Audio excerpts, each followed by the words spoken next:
Welcome back to a brand new episode of the Totally Indian Football Show with me, Siju. And today I have a dear friend, our very own Narko Bhattacharya, who needs no introduction. And he's here to give you all the updates, all the insights about ISL season number 8 that's going to kickstart on the 19th. So sit back, enjoy, and take notes of all the insights he has for us. Welcome to the show, Arko. Thank you for having me, Siju. It's a pleasure. Yeah, Arko and Abreshwina is my go-to people. If nobody is available, people say no, they are too busy for us. But these two always take time out. Even if they are busy, they will definitely take time out for the Total Indian Football Show, and we love you for that. We're always here for Indian football. Yeah, yeah. Okay, fine. I will take that as though we have Indian football on in our name, so we'll take that. You said it for us. Okay. We are just 2 days away today. The episode that you'll be listening to is on the 17th, but we are recording it on a Saturday. So yeah, we are just 2 days away from ISL season 8, if I'm not wrong, and we have Arco for all the bits that we want to know, his thoughts, his predictions, and of how this season is going to pan out. So, Arco, let's get started, right? I think last season we saw how it was within a bubble because of the whole situation that we are, probably still fighting, or we are a little bit better at this point due to the COVID-19 and the lockdown. So, it was in a bubble, but it's once again a bio bubble for ISL and everyone. So, Arco, just to kickstart with things, how do you think, it's again a bubble, and some bubble is not something very players look forward to, right? Okay, one is you don't have fans across, but then you can't even see your loved ones. You're just within yourself. The bubbles really affected what do you say operations across the league. And if you look at recruitment, it's hit recruitment as well. A lot of foreign players this year have said, no, we can't come because it's in a bubble. We have kids and we have families, and we would ideally like to stay outside. It's also affected staff inside the bubble. There have been a lot of staff who've refused to come back to the bubble because it affected them mentally last year. And players, of course, Goa were in a bubble for 8 months last season if you count both the Indian Super League and the Asian Champions League. So the bubble's not really helping anybody. But you understand why you have to do this, because the pandemic is very much on. I know, because a lot of us privileged folks are double vaccinated, we think that it's over, but it's not. I think we have to be careful. These are good steps that have been taken, and hopefully this will be the last season, because I think, me, like all other fans, we want to watch live football very soon. So fingers crossed. Yeah, absolutely. And I think we hope next season onwards we would see fans coming into, big numbers, and we get to see the match live from the stadium. Well, now kickstarting with things of ISL talking about, we've had some of the teams have played a preseason friendlies. Arco, I just want to ask you, does preseason matches, I mean, actually show what the teams can pull off throughout the season? No, they can be very misleading, because preseason is a time for managers to really test out the variety and the depth of the squad. For example, Chennai played FC Goa yesterday in a three-part match, 120 minutes, and it was divided into three parts. Right, that's not even simulating a real match, because a real match is 90 minutes, and they played a 120-minute match where they played 3 11s. Right, so not necessarily that all personnel different, but essentially they wanted to try out three different combinations. So the it's essentially a pointer for other clubs to see how their opponents are going to shape up, not maybe personnel wise, but tactically. They'll get an idea of what this coach's style of play is. Right, is he playing long ball, is he playing a low block, is he playing is he using more of the flanks rather than the middle, is he keeping possession, is he a route one guy. So these are the kind of discussions that happen after preseason matches. Yes, we've had some conclusions made after preseason matches. Some people have come back and said, oh, this team is really good, this team is really going to surprise you, or oh, this team's not that good. I would ideally say the best time to judge a team would be after 4 matches at least. Give them 4 matches, settle down. Give the 11s 4 matches to work themselves out, and then, because see, preseason match friendlies are also not played at the same intensity that your normal league matches are played at, right? So I would, strongly advise fans not to read too much into it or not to get too disheartened by it either. Preseason is preseason for a reason, meant for fitness and tactical reasons, and let's keep it at that.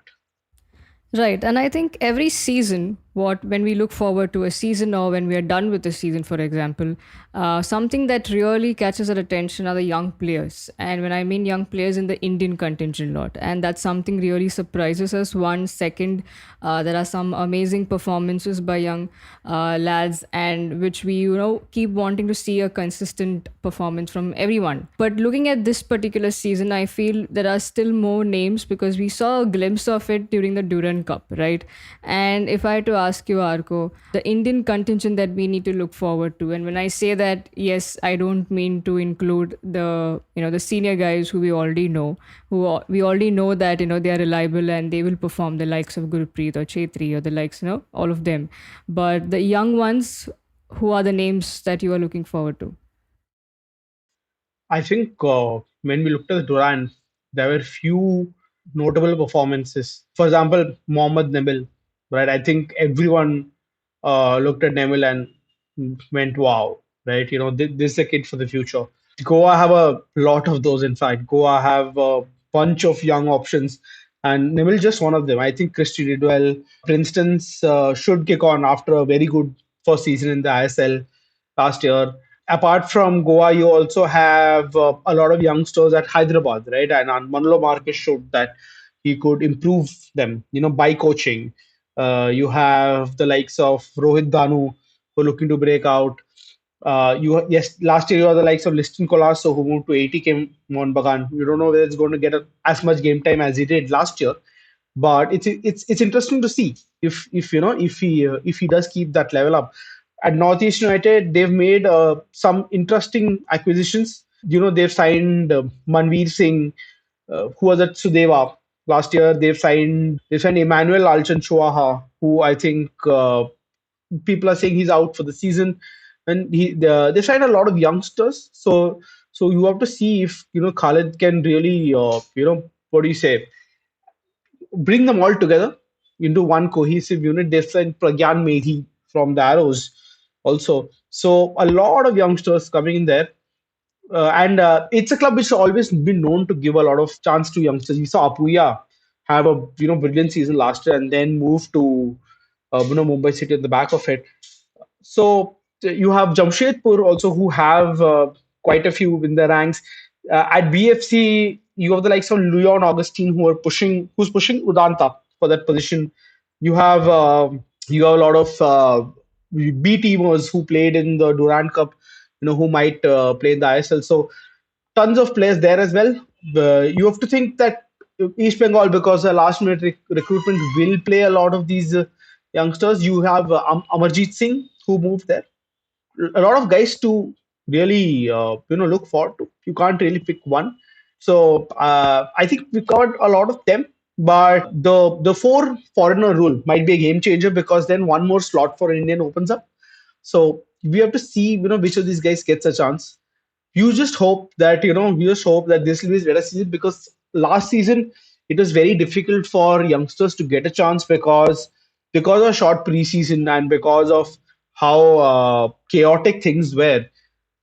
Managers were a little reluctant to give youngsters the chance last year, and that doesn't seem to be the case this year, because I think a lot of teams have started their preseason pretty early. So fingers crossed for the youngsters.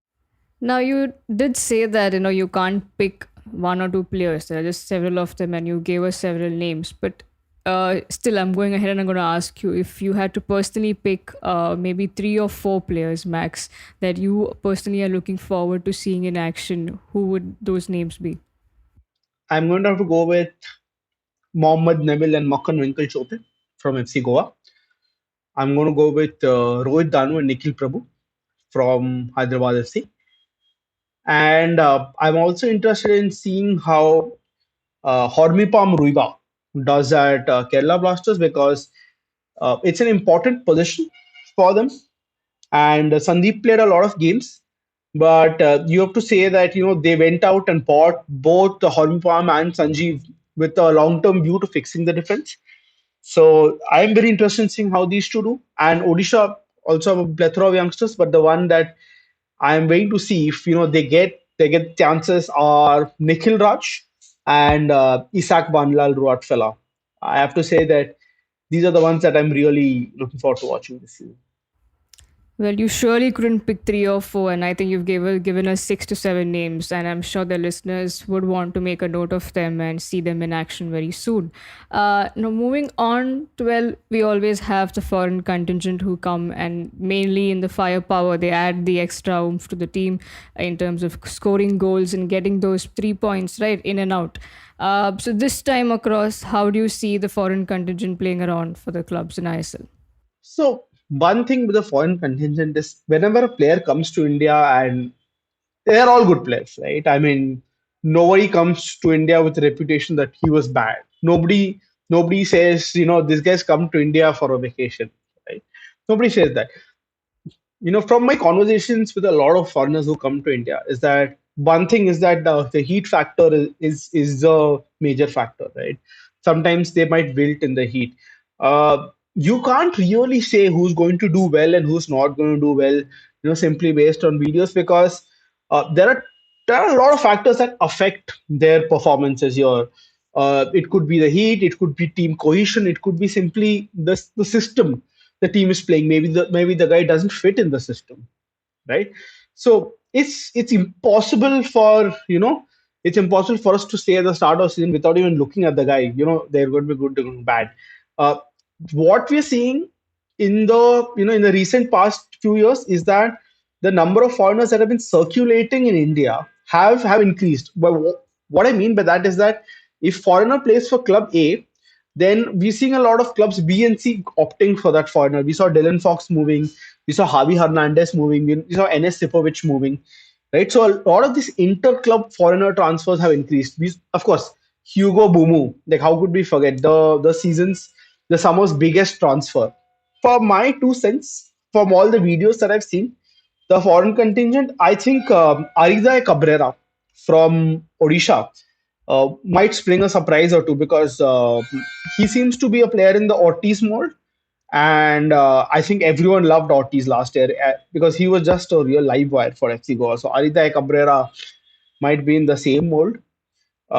They also have Javi Hernandez to, what do you say, complement him, which I think is a very good signing. At Chennai, I feel Mirlan Murzev, who's a Kyrgyzstan international who's played against India in the past, is also a very astute signing that they've made. Look at Kerala; they have a lot of big name attackers, right? So it's very interesting to say how Antonio Luna, how Vasquez, how these guys get along. So definitely a lot of firepower up front. A lot of firepower up front for all of these guys. But it depends to be seen how they perform.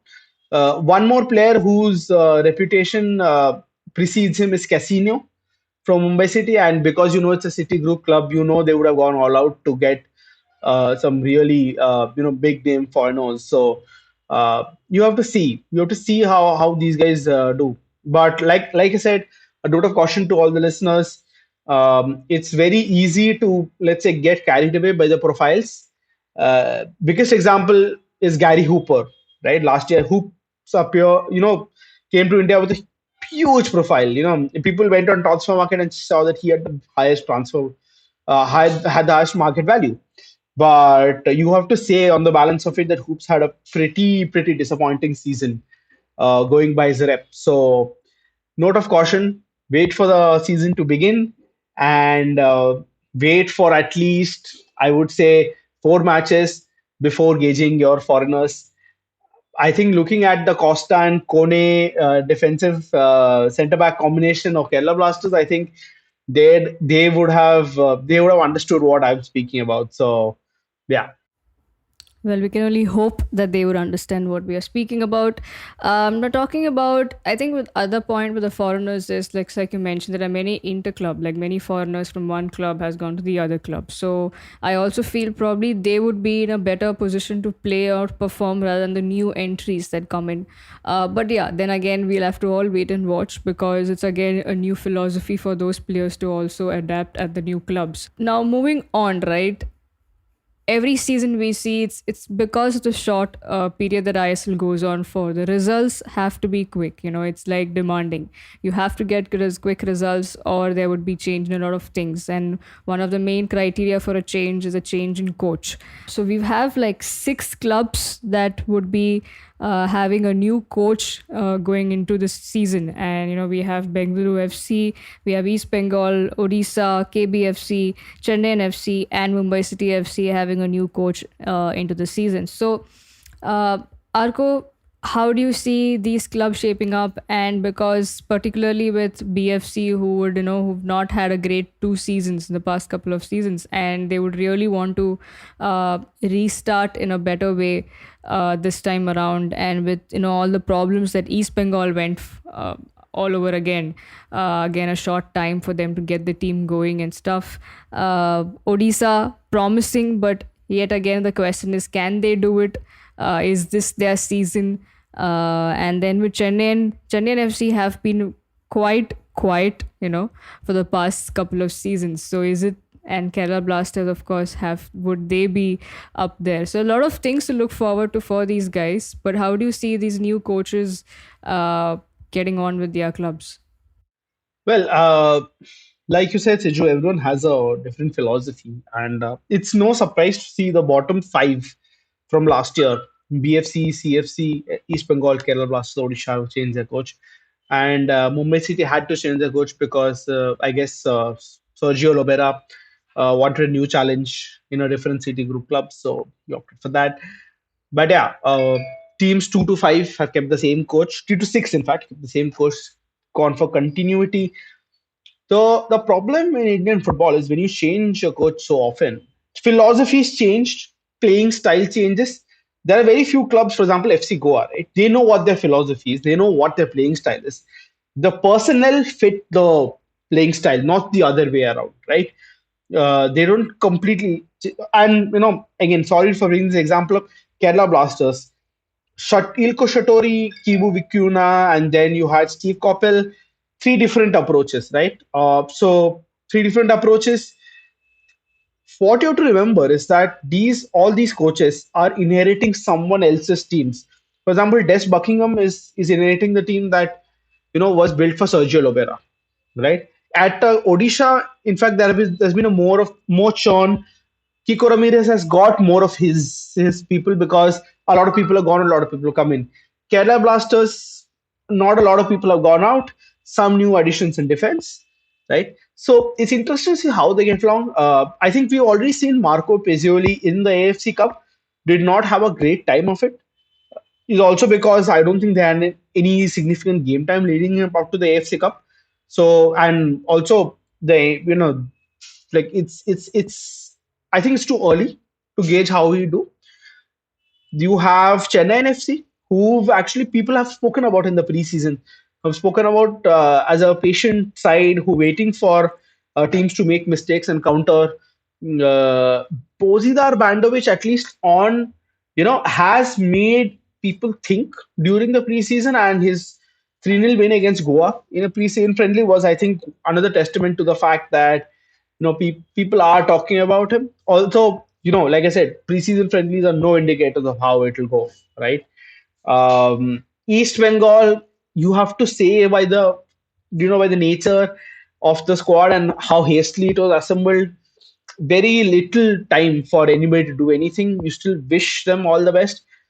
Blasters, like I said, at the Durand, it wasn't the best audition for Ivan Vukomanovic. You have to say that it wasn't the best audition. Losing 3-0 to Jamshedpur in a pre-season friendly, and then they finished 1-1 with the same opponent a few days later. But you have to say it hasn't been the best of starts for the new coach at Blasters. At Odisha, I know there have been, a lot of experienced personnel taking the calls behind recruitment this year, and they definitely look more, what do you say, more well gelled, as in they look like they've learned from their mistakes, and they've sort of gone out and recruited the Indians well. Foreigners, again, like I said, Jonathas, for example, comes with a huge profile, right? But you have to, you can't really stick your neck out and say these guys are going to do well, right? The only one I can probably say is that, like I said, was Ariday Cabrera, because I've seen some few clips, and guy genuinely seems to be a live wire. So it's difficult for all of these new managers, like I said, because turnaround time is short. I think you also said it. Results matter. It's a results business. If they deliver, they're in. If they don't, they're out. The only guy who can you can say has gotten time and who might have gotten better is Owen Coyle at Jamshedpur, because in spite of being sixth, they've got time, and they've kept faith with him, and he should know his players better by now. Yeah, I think it's good that you mentioned Jamshedpur, because now I'm coming to the teams who have stuck with their coaches from the prior season or the season before that. And those are Jamshedpur, of course, who is with Owen Coyle. And then we have Juan at Goa, Manolo at Hyderabad, and of course, ATKMB has Habas. But before I come to talk about these teams, we have to probably spend couple of minutes at least on this particular team, that's the Northeast United FC.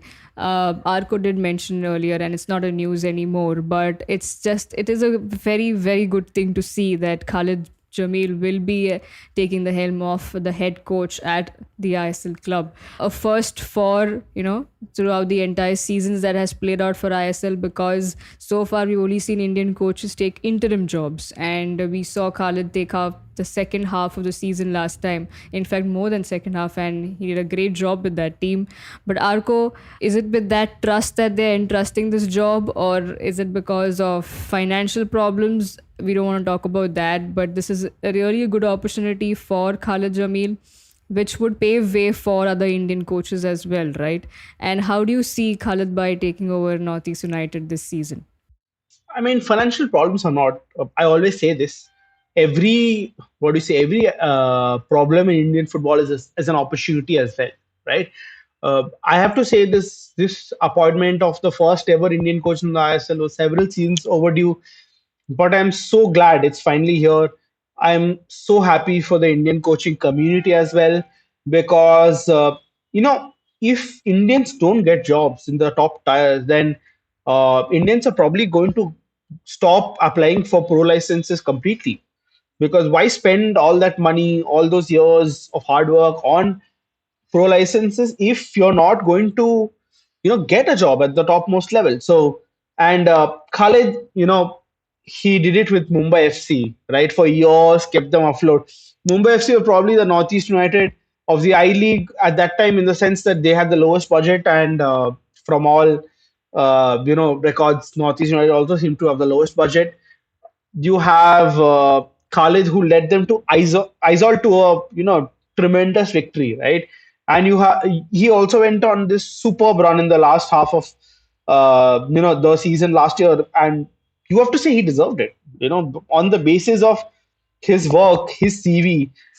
Khalid Jamil, if you know anything about Khalid Jamil team, you know that it's going to be notoriously difficult to beat, right? Khalid Jamil is to Indian football what Jose Mourinho was to European football in the 2000s, right? Very difficult to beat, very difficult opposition, will get under your skin. They'll keep blocking you, they'll keep shutting you out at every instance. And they made some exciting new signings to boot also.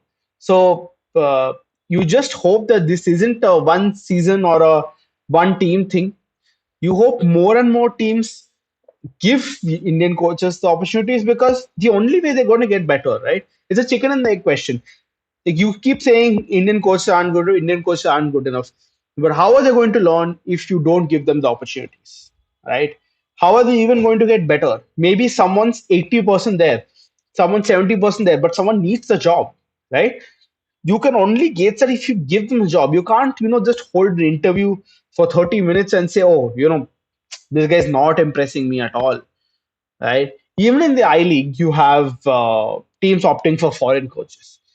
Couldn't be more happier for Khalid Jamil.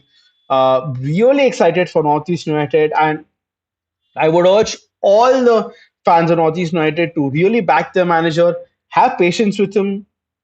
This is the first time an Indian becoming the head coach of an ISL team from the very start of the season, right?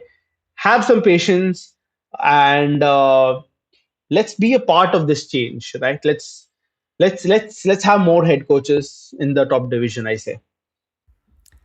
Absolutely, and that's something really great. And what a way to kickstart, right? It is Khalid Jamil who's leading the way. And personally, for me as a Mumbaiker, and for somebody who who supported the Mumbai FC club, that he wholeheartedly kept them in hanging so much so that when he left, the club just went down and now it's no more. So all kudos and big ups to the man, and we are definitely looking forward and backing this guy up. Now, moving on with the teams that we mentioned earlier, who've stuck with their coaches from the past season because of definitely good performance and also a trust that probably it's good for their long run. But I'll start with Jamshedpur. It's been a while, right? When Jamshedpur or the Tatas came over and they started this club, everybody thought that this would be a great start for that region, but they've not yet clicked, and it's not been their year yet. How do you see Owen Coyle leading the team this season? Will they be a team that that we all need to look forward to? Well, it's his third season in the ISL, and you have to say that he's an experienced campaigner. He took over midway from John Gregory and led them all the way to the final. And what do you say? I mean, I have to empathize with Jamshedpur also because they were on the receiving end of a couple of wrong decisions last year, which might have kept them out of the top four. You have to see how they gel well together. For me, for my 2 cents, I see that they have a lot of options in attack. Right? They have Valskis, they have Greg Stewart, they have a lot of good experienced foreigners up in attack. They have the Indians also. They have Len Dongle, right? Who they got from Goa.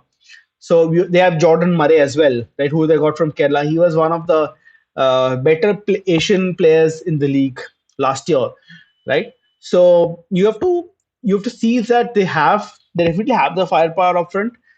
They have I think it was Pride who mentioned on the pod yesterday that they have two of the most underrated left fullbacks in the whole league. So yeah, I mean, the ingredients are there. You have youngsters like Boris, Sapam Kennedy Singh. You have the likes of Komal Thatter also coming in. So definitely, I would say they have all the ingredients. Now, I think what is important for me to see is that because he has a lot of foreigners, he might opt to play for two foreigners, and that leaves them, having to possibly play one Indian centre back, right?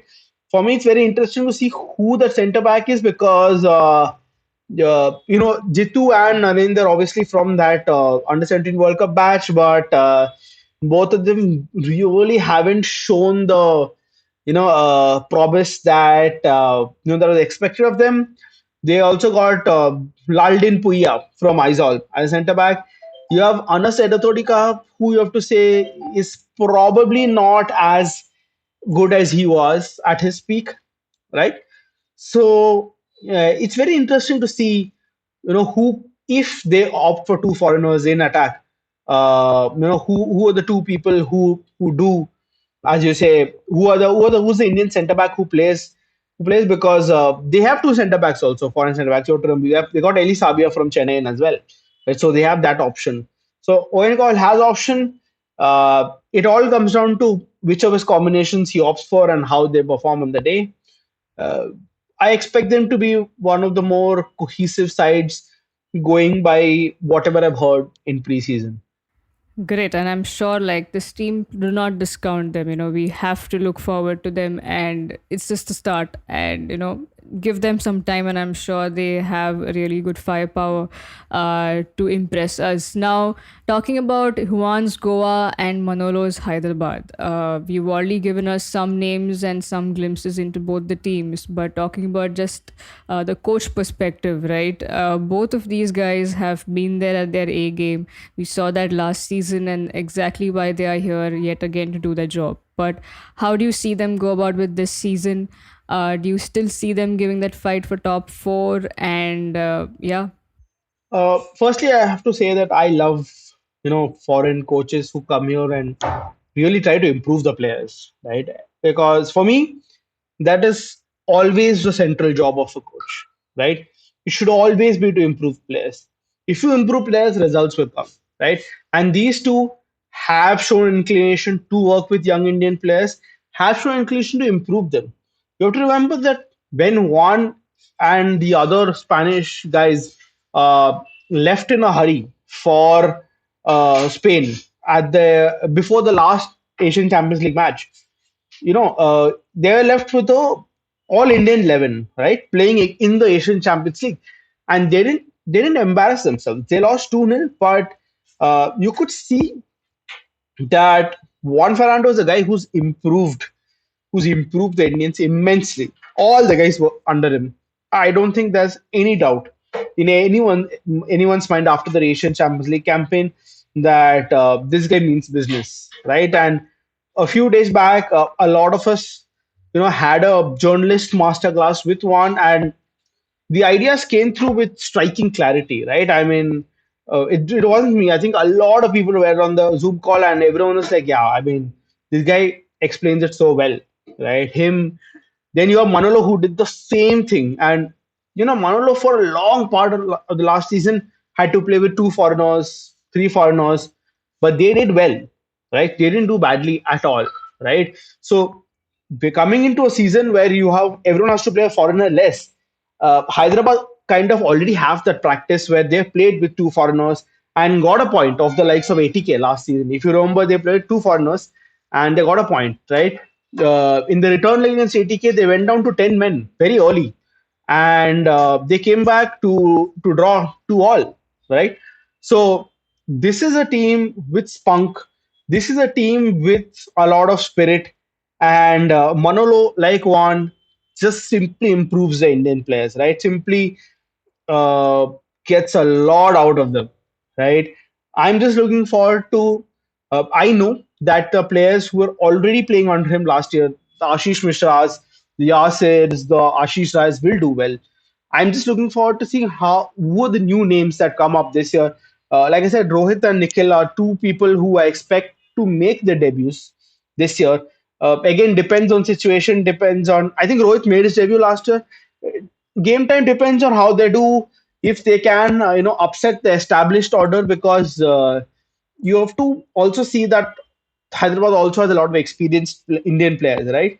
So for the youngster, it's not just a matter of impressing the head coach; it's also a matter of doing better than the incumbent Indian at his position, right? So in that aspect, they have their work cut out for them. But like I said, HFC already possibly have the best fullback pairing in the entire what do you say, entire league, right? So very interesting to see how they do, and I think Goa are shoo-ins for the top four. I have no doubts about the fact that they'll pick the top four, and you can see that if HFC remain fit, that they'll also be more or less there like last season. Well, now talking about the one team that we have to mention is ATKMB, right? And Mr. Habas is once again leading that team. Would definitely be devastated that they missed out on the title last time around, and they are coming with full power because they've gotten Amrinder Singh, they've gotten Boomo, they've gotten a lot of players. So everyone's looking forward to them. If that could be translated onto the pitch, if that performance could be there. What do you reckon, Arco? How do you see Habas? Because Habas is somebody I think he's unpredictable. Like you really can't read through what he really has plans. I think Habas's comments that in the Durand Cup or in the CFL, you have to play against unprofessional teams. Didn't sit too well. There's a lot of Indian football insiders, and for me, ATK, because it's such a result-oriented team, because of the investment that goes into ATK, it's really a results team, right? You have to do well or you're out. And Habas, you have to say, is on thin ice. Not only did they lose both the regular season championship and the final to Mumbai City, they also, I mean, it definitely wasn't the best advertisement for Indian football when they got swept aside by Nasaf 6-0 in the AFC Cup, right? So, and on top of that, he's been given whatever he asked for. This they've got Amrinder, they've got Hugo Bumu, they've got Johnny Coco, who's a Finnish international. So, I mean, Habas really has to win everything this year. Otherwise, there might be a change at the helm of ATKMB. I hope, for senior Habas' sake, that he does retain his job. But like I said, he's on thin ice, and you don't know if the management's going to be patient any anymore. But silver lining for all of ATK MB fans is that you have Roy Krishna and you have Hugo Bumo up front, and those two in combination are just devastating, right? Because of the pace at which ISL's played. Of course, the AFC Cup was played at a different pace, and Hugo wasn't available that day.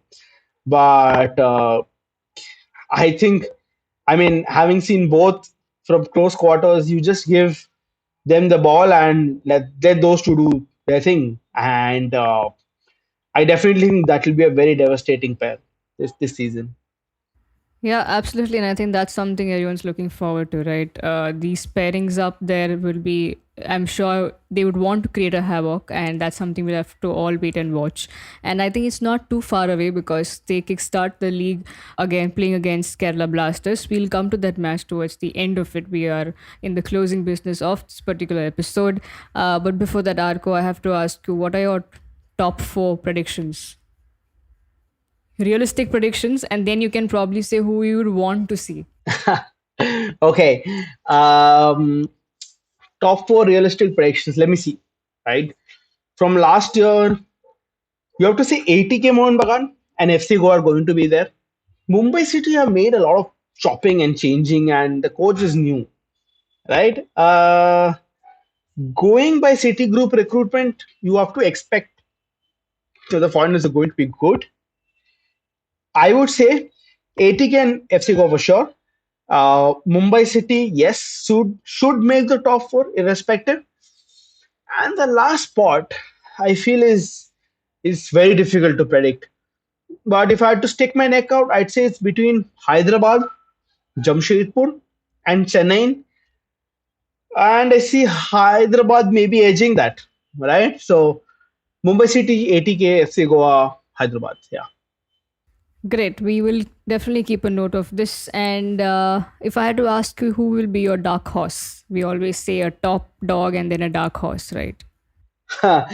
That's it's difficult to answer because a lot of dark horses. A lot of people have Hyderabad are no longer dark horses because everyone now knows what they're capable of. So I won't call them dark horses. Jamshedpur, yes, for me they're dark horses, and so are Chennai for me. And Odisha, if they can avoid the pitfalls of last season, then Odisha. But yeah, top dark horses, I would have to say Chennai, followed by Odisha. Great. Now comes the $1 million question: who is winning the ISL? Not the shield, the trophy.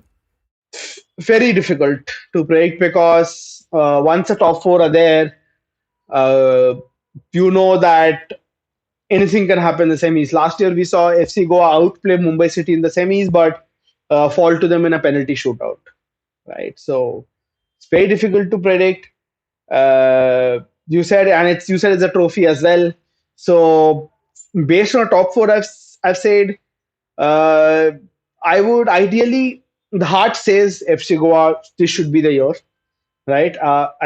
And having been a former member of the club, it's been so many years of heartbreak. I really hope it's FC Goa this year, but uh, it's too difficult to call. It's too difficult to call because, like I said, it's just a set of two-legged matches, two-legged semifinals, and the final. So all you need is like one bad day and you're out, right? And you could steamroll the league, right? Like FC Goa did in season 5, where they were beating everybody left, right, and center, right? And then one bad day against Chennai, and boom, they were out, done, finished. So anything can happen. The head says that in one-legged matches, Senior Habas's, what do you say, grit and his noose really comes to a forefront. So maybe it could be ATKMB for the fourth title. Yeah, and I'm sure that's what he would want it because, like you said, it's definitely their league to lose now. It's their title to lose now, and they would want to win everything that's there. Coming to my final bit, on the 19th, we kickstart with ISL Season 8, and there's no surprise who is kickstarting this season, like I already mentioned. It's ATKMB versus Kerala Blasters. Arko, if I had to ask you about just this game panning out, how do you see this game going about? Last year, that was the same opening game, and it was a very dodgy, edgy, played in the middle of park, a lot of mistakes, teams just feeling each other out kind of game. So it might not be the same this time because both the teams have had more of a preseason this year. Kerala playing the Durand Cup and ATKMB playing the AFC Cup. So, but like I said, I just can't see past the combination of Bumu and Krishna if they're both fit.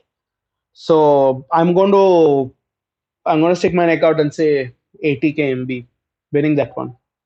Okay, then that brings us to the end of this episode, and this is episode number 6 of the Totally Indian Football Show, and this will is the curtain raiser for the ISL season 8. Arko, thank you so much for all those inputs, for all those insights, and to all our listeners, do tune into the episode and make note of all the names that he's mentioned, and we'll make note of the teams that he's predicted to be on the top 4 and probably come back once the season is over. Thank you, Arko. Thank you so much for your time. Thank you, Siju. It was a pleasure. And yes, do not hold me to my predictions. Thank you, guys. Don't worry. Thank you to all our listeners for tuning into episode number 6. I'm your host, Siju, and we'll come back next week. Enjoy the weekend, enjoy your matches, and we are coming back next week with a derby special.